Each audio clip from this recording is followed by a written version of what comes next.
Well, and to discuss International Women's Day, we are joined in our studio by Director, Center for Social Research, Ranjana Kumari. Good morning, Ranjana. Welcome to Breakfast News. Good morning. I would start by asking both you and, of course, Afsha, because she's a woman, what does the International Women's Day signify for you? I think it means a lot for all of us because we have been in the women's movement for almost like 2.5 decades now. And you know, the day signifies the empowerment of women, the rights of women, which women must come forward and learn about. Rest of the society must understand that women deserve equal place because our constitution provides for it. It is because also it's the way the society is today. It cannot go on like this because we need to respect women. We need to give women their due spaces at home, in community, and also at the level of the state. So it's very important day where not only that we come together and we celebrate with others and also try to convey that women matter. Women are very important for any social arrangement, and you cannot be exploiting, torturing, you know, and harassing women. And also, you know, there are many issues which today is reinforced through our celebration, and we join with the rest of the people in society to celebrate Women's Day. It's very important. As you congratulated me and Maha when you just came, it feels good. As you said, this is our day. Yes. But there is a cause behind observing this day or celebrating this day. How many of us do actually know that there is a, you know, there's a certain set pattern that goes when we talk about women, be in India, be it anywhere else, but do we really understand the cause behind it? How many of us are actually aware of it? You see, it's a very good question that you are saying. How many of us are aware of it? I think it's important for us because India is not just urban areas and educated women. India is rural India. India is where 70% of our people live in the villages, far and beyond. Tribal people, the Janjatis, you know, so all these people we need to, and we have reached out in a big way to convey the messages, to tell people that, you see, women are equal. Women needs to be empowered, women needs to be given good health, good education, and I think this message that we are trying to convey on International Women's Day is extremely important for our rural women. All our work has to reach out to the women who are far and beyond the last woman of this country. And then only we are a successful in terms of bringing equality in our society. So we are very right that so far, you know, the messages are being spread and we are working very hard to reach out the women in the rural areas, but there is a long road ahead. Right, and over the decades, what kind of changes have you seen in the women in India and especially in the rural areas? Well, I'm seeing the change that is happening with two of you, you know, trying to tell the nation the news for the morning. I think the change has happened because women have learned to speak out. Whether it is in the situation of crisis, situation of violence, they are coming out. Most important thing is also, you know, I remember many years back going to the rural areas. Even now the change is that women now, not only that the girls are complaining, they are saying what's going wrong with them if they are being beaten up, domestic violence at home, but also the family joins in supporting them. You see, earlier the message used to be that, look, whatever is happening to you, keep quiet, stay wherever you are because you are being married and family prestige and all that nonsense. But now it's not that. Women have got a voice to speak out.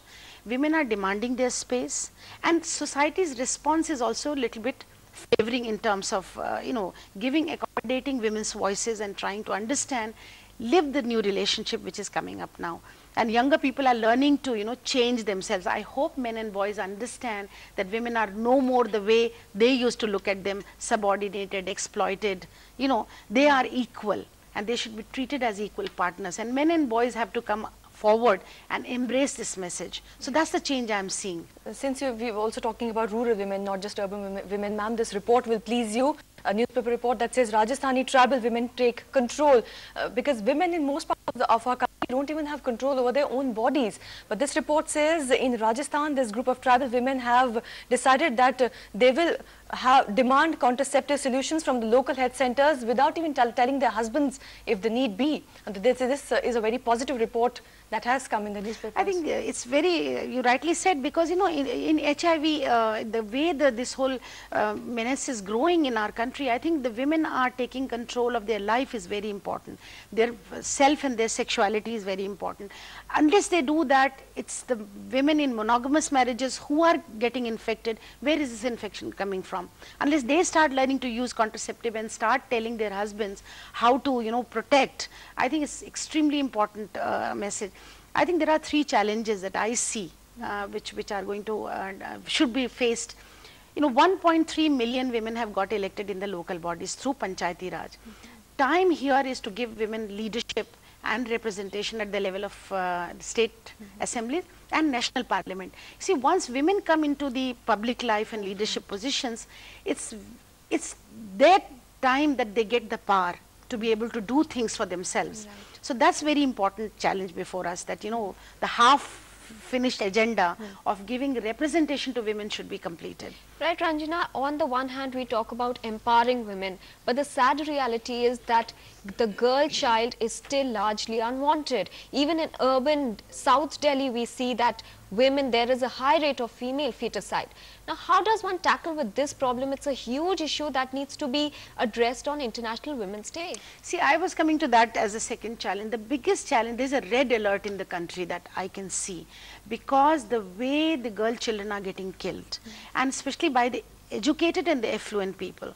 Sometimes I feel that what is this education all about? We need to look into the content of the education. What kind of education are we imparting, that the men, the husbands, especially who have the power, who can control it, are not controlling in terms of going to the medical hospitals and getting the female children aborted, and what is happening to these doctors who know, after all, you know, it is our society where doctors are almost treated like gods. Right. And look at the way they are killing a female child from being born. If we don't come forward and stop this as a real war scale effort, then I think we have taken already first step towards extinction of humanity.